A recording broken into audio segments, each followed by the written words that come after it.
नमस्कार दोस्तों, मैं आपका होस्ट गौरव कश्यप और आप देख रहे हैं एजी के टॉप 10। दोस्तों, आज हम जिस देश के बारे में बात करने वाले हैं, आजकल उनमें और हम में बहुत सारी तो नहीं, लेकिन कुछ कुछ सिमिलैरिटीज तो जरूर है। मतलब इस वक्त दोनों देशों का सबसे बड़ा दुश्मन है चाइना। मतलब दोस्तों, जिस देश के बारे में हम आपको बताने वाले हैं, दरअसल वो देश काफी ज्यादा खूबसूरत है, जिसके बारे में शायद ही कोई जानता होगा। अब भले ही ये देश छोटा है, लेकिन इस देश में रहने वाले लोग काफी ज्यादा हिम्मत वाले हैं। और सिर्फ हिम्मत वाले ही नहीं है, यहाँ पर कोई भी लोग आपको ना शब्द का प्रयोग करते हुए मिलेंगे ही नहीं। मतलब अगर ताइवान में अगर किसी को कुछ काम नहीं भी करना होता है तो वो मे भी शब्द का यूज करते हैं, ना शब्द का यूज तो वो लोग बिल्कुल भी नहीं करते। इतना ही नहीं दोस्तों, यहाँ के लोग 4 नंबर को बेहद अशुभ मानते हैं। यानी वो लोग इतना अशुभ मानते हैं कि इस देश के होटल, अस्पताल और बड़ी बड़ी इमारतों में चौथी मंजिल होती ही नहीं है। इसलिए अगर आप कभी ताइवान घूमने गए और आपको 3 के बाद सीधा 5वां फ्लोर आ जाए तो घबराइएगा मत, क्योंकि पूरे ताइवान में किसी भी बिल्डिंग में चौथा फ्लोर होता ही नहीं है। हालांकि आजकल ताइवान चीन की वजह से कितना ज्यादा चर्चाओं में बना हुआ है, ये तो आप सब भी जानते ही होंगे। लेकिन इस वीडियो में हम उनमें से किसी बात पर चर्चा नहीं करेंगे, बल्कि इस वीडियो में हम ताइवान के वो 10 सीक्रेट और शॉकिंग फैक्ट्स के बारे में जानेंगे, जिसके बारे में आज से पहले आप शायद ही जानते होंगे। जिनमें से कुछ फैक्ट तो ऐसे हैं जिसके लिए हम दावा कर सकते हैं कि उन फैक्ट्स को आप आज से पहले बिल्कुल नहीं जानते होंगे। वैसे दोस्तों, वीडियो में आगे चलने से पहले आप हमें कमेंट करके जरूर बताइएगा कि आप ताइवान के बाद और किस कंट्री के बारे में हमारी आने वाली वीडियोस में जानना चाहेंगे। तो फिलहाल देर न करते हुए अब जल्दी से वीडियो को लाइक करते हुए वीडियो शुरू करते हैं। दोस्तों, चीन के रिश्ते जितने हमारे साथ खराब है, उससे 10 गुना ज्यादा खराब चीन के रिश्ते ताइवान के साथ है। जिसका सबसे बड़ा कारण ये है कि चीन ताइवान को अपना एक हिस्सा मानता है, और इसलिए ठीक हांगकांग की तरह ही चीन ताइवान को भी 1 नेशन 2 सिस्टम के हिसाब से रखने की चाह रखता है। हालांकि यहाँ पर प्रॉब्लम ये है कि किसी भी कीमत पर ताइवान चीन के साथ रहना ही नहीं चाहता है। यानी सीधी भाषा में बोले तो दोनों की विचारधारा एकदम एक दूसरे से बिल्कुल अलग है। अब चीन के साथ ताइवान क्यों नहीं रहना चाहता, इसका जवाब तो आपको पता ही होगा। हालांकि आपकी जानकारी के लिए बता दें कि ताइवान की टोटल पॉपुलेशन करीब 3 करोड़ के आसपास है, जिसमें से 80% लोग ताइवान के मूल निवासी हैं, जबकि 15% लोग ऐसे हैं जो चीन से यहाँ आकर बस गए हैं। इन सब में सबसे अच्छी बात तो ये है दोस्तों कि यहाँ पर जो 15% चीनी रहते हैं, वो भी ये नहीं चाहते कि चीन ताइवान के साथ जाए। जैसे कि हम आपको पहले भी बता चुके हैं कि ये देश भले ही छोटा हो, पर ये बहुत हिम्मत वाला है। अब हम ताइवान को हिम्मत वाला देश इसलिए बोल रहे हैं क्योंकि आज तक कई बार ताइवान को बहुत से बड़े देशों ने डराने की कोशिश की, लेकिन ताइवान ने किसी की नहीं सुनी। यहाँ तक कि ताइवान चीन की एक नहीं मानता और लड़ाई के लिए हमेशा तैयार रहता है। शायद हो सकता है कि आपको इस बारे में ना पता हो, लेकिन इनकी एक आदत दुनिया भर में मशहूर है। दरअसल ताइवान के लोग कचरा खुद ही ट्रक में फेंकते हैं। यहाँ पर कोई भी कूड़ा उठाने घर के अंदर नहीं आता है। मतलब आपकी जानकारी के लिए बता दे कि ताइवान में सुबह सुबह एक ट्रक आती है जिसमें आपको खुद ही कूड़ा डालना होता है, जिस वजह से ये देश काफी साफ सुथरा माना जाता है।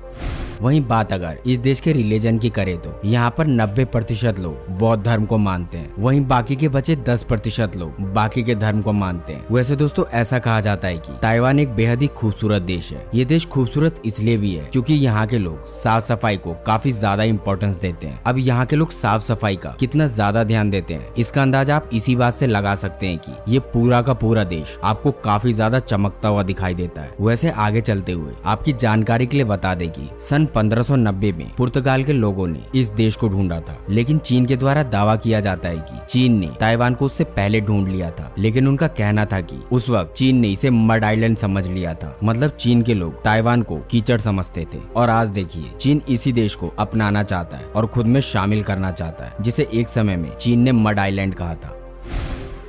वैसे दोस्तों, क्या आपको पता है Taiwan ring of fire zone में आता है? हालांकि अब आपके दिमाग में ये सवाल आ रहा होगा कि ये होता क्या है। दरअसल आपको बता दें कि इस जोन में जो भी देश आते हैं, वहाँ कहीं भी कभी भी भूकंप आ सकता है। और यही कारण है कि ताइवान में हर साल करीब 1000 से भी ज्यादा छोटे बड़े भूकंप आते ही रहते हैं। हालांकि उन्नत तकनीक की वजह से यहाँ पर भूकंप की वजह से इमारतों को बहुत ज्यादा नुकसान नहीं पहुँचता है, क्योंकि ताइवान ने अपनी बिल्डिंग और टेक्नोलॉजी को उसी हिसाब से डेवलप कर रखा है। हालांकि ताइवान के सबसे पुराने शहर की बात करें तो ताइवान का सबसे पुराना शहर, जिसे कि हम सब टाइनन नाम से जानते हैं, ये शहर खुद ही 1590 में स्थापित हो गया था। जी हाँ दोस्तों, आपने बिल्कुल सही समझा। ये वही साल है जब पुर्तगाल के लोगों ने इस देश को खोज निकाला था।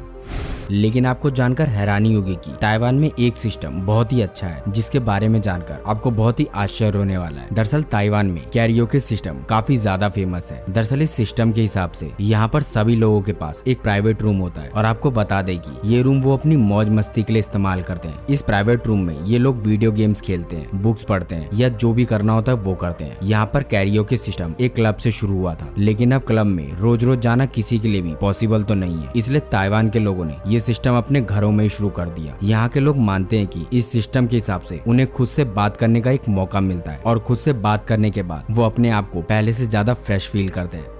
ये सिस्टम ही नहीं, यहाँ पर एक और सिस्टम है जो काफी ज्यादा फेमस है। जी हाँ, दरअसल आपको बता दें कि इस देश को face mask capital of Asia के नाम से भी जाना जाता है। वैसे क्या आपने कभी सोचा है कि इसे इस नाम से क्यों जानते हैं? दरअसल यहाँ के लोगों को अपने स्किन की काफी ज्यादा टेंशन रहती है। ये लोग नहीं चाहते कि कभी भी इनके फेस पर डायरेक्ट सूरज की किरणें पड़े, ये उसके कांटेक्ट में आए, और यही वजह है कि ताइवान के लोग, लगभग सभी लोग यहाँ पर आपको सिर्फ और सिर्फ मास्क में ही देखने को मिलेंगे। हालांकि स्किन के साथ साथ ताइवान के लोग मास्क का इस्तेमाल बीमारी और प्रदूषण से बचने के लिए भी करते हैं। मतलब जब भी आप दिन में इस देश की राजधानी को देखेंगे तो आपको बहुत कम लोग नजर आएंगे जो रास्ते पर चल रहे हों, खासकर कि वहाँ की लड़कियाँ। दरअसल ऐसा कहा जाता है कि ताइवान की लड़कियों को गोरी त्वचा काफी ज्यादा पसंद है और इसीलिए यहाँ पर आपको लगभग सभी महिलाएं मास्क का यूज करते हुए दिखेंगी। अब मान लीजिए अगर आपको किसी ने कुछ काम करने के लिए कहा लेकिन आपको वो काम नहीं करना, तो आप उस शख्स को शायद ना बोलेंगे, लेकिन असल में ताइवान में ऐसा नहीं होता। मतलब जैसा कि हम आपको वीडियो की शुरुआत में ही बता चुके हैं कि यहाँ के लोग ना नहीं बोलते। मतलब ताइवान के लोग बिल्कुल भी ना शब्द का प्रयोग नहीं करते। अगर आपने वहाँ पर किसी को कुछ कहा और वहाँ पर मे भी शब्द सुनने के लिए मिलता है, तो आप ये बात पूरी तरह समझ जाएं कि ताइवान के हिसाब से वो काम नहीं होने वाला, क्योंकि वो लोग आपको डायरेक्टली तो नहीं पर इनडायरेक्टली मना ही कर रहे हैं। जैसा कि दोस्तों हम सब जानते हैं कि हर देश की कुछ न कुछ चीजें काफी ज्यादा फेमस होती है, ऐसा ही ताइवान में भी है। दरअसल ताइवान में एक रेस्टोरेंट है जिसका नाम है 7-Eleven। दरअसल आपको बता दें कि इस रेस्टोरेंट का इस्तेमाल वहाँ के लोग न सिर्फ खाना खाने के लिए करते हैं, बल्कि वहाँ पर दूसरे स्टोर पर ट्यूशन तक की सुविधा उपलब्ध होती है। यानी यहाँ पर आप खाना खाने के साथ साथ पढ़ाई भी कर सकें। दरअसल जैसा कि हम आपको पहले भी बता चुके हैं कि ताइवान काफी ज्यादा साफ सुथरा देश है। साथ ही इस देश में पेड़ पौधे भी काफी ज्यादा लगाए जाते हैं। शायद इसीलिए गर्मी के मौसम में यहाँ पर दिन भर में एक न एक बार बारिश का सामना जरूर करना पड़ता है, क्योंकि इस देश के बारे में कहते हैं कि यहाँ जब भी बारिश होती है उसके बाद यहाँ पर टेम्परेचर में बदलाव देखने को मिलता है। वैसे आपकी जानकारी के लिए बता दें कि साल 2009 में यहाँ पर एक जबरदस्त टाइफन आया था और उस टाइफन का नाम था मोराकॉन। दरअसल ये टाइफन इतना ज्यादा खतरनाक था कि इसकी वजह से करीब 1000 से भी ज्यादा लोगों की ताइवान में मौत हो गई थी। वैसे ताइवान के हिसाब से इस टाइफन की वजह से करीब 3.3 बिलियन का उस देश को जबरदस्त नुकसान भी हुआ था। वैसे दोस्तों अब जो हम आपको बताने जा रहे हैं, हो सकता है आपको हमारी इस बात पर शायद विश्वास ना हो, लेकिन फिर भी हम आपको बता दें कि आप ताइवान को मात्र 8 घंटे में पूरा का पूरा देख सकते हैं। पर ऐसा तब जब आपके पास खुद की गाड़ी हो। यानी अगर आपके पास खुद की गाड़ी है तो आप मात्र 8 घंटे में पूरी तरीके से एक देश ताइवान को आसानी से घूम सकते हैं। खैर बात अगर खुशहाली की करे तो ये देश सबसे आगे है। द वर्ल्ड हैप्पीनेस रिपोर्ट के हिसाब से ताइवान दुनिया के 156 देशों में से 35वां सबसे खुशहाल देश माना जाता है। मतलब ये हांगकांग, इंडोनेशिया, जापान, दक्षिण कोरिया और चीन की तुलना में कई गुना ज्यादा खुशहाल देश माना गया है। दरअसल इस देश के बारे में ऐसा कहा गया है कि यहाँ के लोगों को काम करना बहुत ही अच्छा लगता है, जिस वजह से यहाँ के लोग एक सप्ताह में करीब 70 घंटे का समय अपने काम को देते हैं। हालांकि आपको बता दें कि इस देश में काम करने के मामले में महिलाएं भी पीछे नहीं है, क्योंकि कहा जाता है कि इस देश की महिलाएं काफी ज्यादा टैलेंटेड होती हैं। दरअसल यहाँ की कुल आबादी के हिसाब से 56% महिलाएं पढ़ी लिखी हैं। वैसे यहाँ पर सबसे अच्छी बात तो ये है कि ये महिलाएं वर्किंग है। मतलब आपको जानकर हैरानी होगी कि इस देश में आज के मौजूदा समय में मात्र 4% महिलाएं ऐसी हैं जो हाउसवाइफ हैं। इन सब बातों से आप समझ गए होंगे कि इस देश की महिलाएं किसी पर डिपेंड नहीं है, जिस वजह से आपको इस छोटे से देश में हाई स्पीड ट्रेन, मेट्रो और बसेस की काफी अच्छी खासी सर्विस आसानी से मिल जाती है। यानी इतनी सारी सुविधाएं मिलने के बाद भी यहाँ के लोगों को सबसे ज्यादा स्कूटर पसंद होता है। यानी सीधी भाषा में बोले तो अगर आप ताइवान कभी घूमने जाते हैं तो वहाँ पर आपको सबसे ज्यादा स्कूटर ही दिखने वाला है। वैसे बात अगर ताइवान के कल्चर की करे तो हमारे भारत की तरह ही ताइवान में भी बुजुर्गों को काफी ज्यादा इज्जत और सम्मान दिया जाता है। यहाँ पर ज्यादातर आपको जॉइंट फैमिली देखने को मिलेगी। दरअसल यहाँ के लोग बड़े बड़े परिवारों में रहना पसंद करते हैं और ताइवान के बारे में कहा जाता है कि ताइवान में रिश्तों को काफी ज्यादा इज्जत दी जाती है। वैसे दोस्तों आखिरी में आपकी जानकारी के लिए बता दें कि ताइवान की राजधानी का नाम है ताइपे और ये जगह भी काफी ज्यादा सुंदर है। ये हमारा वादा है कि इस शहर में जाकर तो आप बोर हो ही नहीं सकते। दरअसल ऐसा इसलिए क्योंकि इस जगह पर आपको वो सभी चीजें मिलती है जो आपको किसी छुट्टी वाले डेस्टिनेशन पर मिलती हो। दरअसल यहाँ पर आपको 6 वर्ल्ड क्लास नाइट क्लब मिल सकते हैं। साथ ही आपको इस जगह पर काफी कम दामों पर होटल भी मिल जाते हैं। यानी दोस्तों अगर आपको कभी भी ताइवान जाने का मौका मिले तो आप यहाँ पर पोर्क राइस जरूर ट्राई करें, क्योंकि कहते हैं कि ताइवान के पोर्क राइस काफी ज्यादा फेमस है। हालांकि ये तो रही नॉन वेजिटेरियन डिश, लेकिन घबराइए मत, यहाँ पर वेज वालों के लिए भी बिल्कुल भी दिक्कत नहीं है। अगर आपको कभी यहाँ जाने का मौका मिलता है तो आपको वहाँ का रोज आइसक्रीम जरूर खाना चाहिए, क्योंकि ताइवान का रोज आइसक्रीम दुनिया भर में काफी ज्यादा प्रसिद्ध है। वैसे दोस्तों इतनी सारी बातें जानने के बाद क्या आप कभी ताइवान जाना चाहेंगे? आप हमें कमेंट बॉक्स में अपनी राय जरूर बताइएगा। साथ ही ताइवान को लेके आपकी क्या राय है ये बात भी हमें कमेंट करके जरूर बताइएगा। तो फिलहाल आज के लिए बस इतना ही, फिर मिलते हैं एक और इन्फॉर्मेटिव वीडियो के साथ। तब तक के लिए जय हिंद, जय भारत।